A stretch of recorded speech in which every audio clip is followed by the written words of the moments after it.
Alright, kamusta mga master? Siyempre, for tonight's agenda, nandito tayo ngayon sa Subimonte, Cavite City. Gusto raw kasing kumain ng price ng mahal kong asawa. So yan, dito kami tumambay at order din kami ng burger. Siyempre, trip din namin yung taro. Ewan ko, nung taro yun, drinks na yun. So yan, napakaganda ng lugar dito. Talagang peaceful, man. So yan, yun no, konting pakit ka pa dyan, master. Siyempre akong master, kaya yan, waiting tayo. Yan, dumating na yung order namin ng fries at burger. At fries din yung isa, at naliligo lang talaga ng cheese yan. Ako, napakasarap yan. At yan naman yung hot sauce, nako, mukhang yammers. So tara, kain tayo, bakbak tayo. Alright. Yan, sige, mekos mo na yan, my loves. Sobra na yan, okay na yan, inumin mo na yan.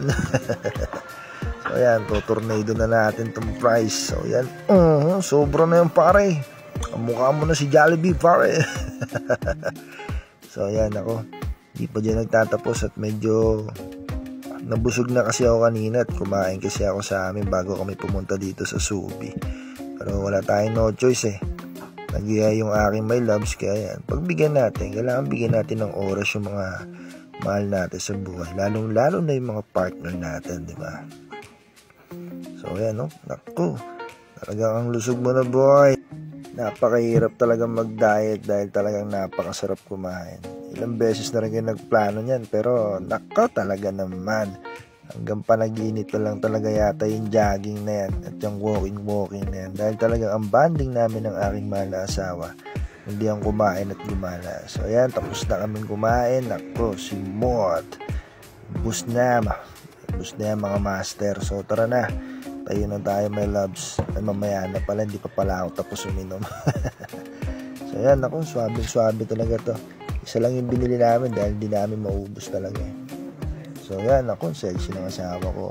Ang cute ko naman. Yan, no? Subimonte since 2009. Yan, dito lang yan sa Cavite City. Subukan nyo dito, talagang sulit na sulit. So tara, brum na tayo at sibat tayo. Gala-gala muna tayo dahil yan, konting pagpag dahil medyo sob tayo sa mga kinain natin. Punta naman tayo ngayon sa PN. Yan, nandito na tayo sa PN. Yung lugar na yan ay isa rin sa pinakamagandang tambayan ngayon dito sa Cavite City.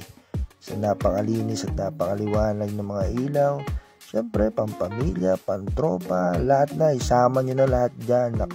Pati yung mga kapitbahay nyong mahilig mag-mekos. So, paano?